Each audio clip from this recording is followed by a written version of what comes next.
Hello friends, welcome to my YouTube channel. So today in this video, I am going to show you how to manage the app notification on this device. Simply go to your settings and scroll down, tap on the option notifications.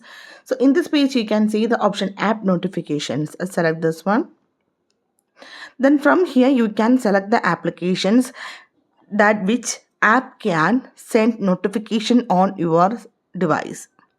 This helps to reduce unwanted alerts and keep your phone distraction free.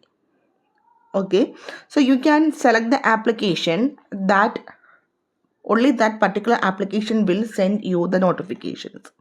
If you let me show you, if you disable this one for the calendar, then calendar will not send you any of the notifications.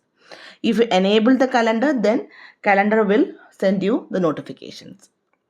So simply in this way, you can customize or manage app notification on this device. I hope you guys enjoyed this video. Thank you for watching. Thank you. Bye-bye.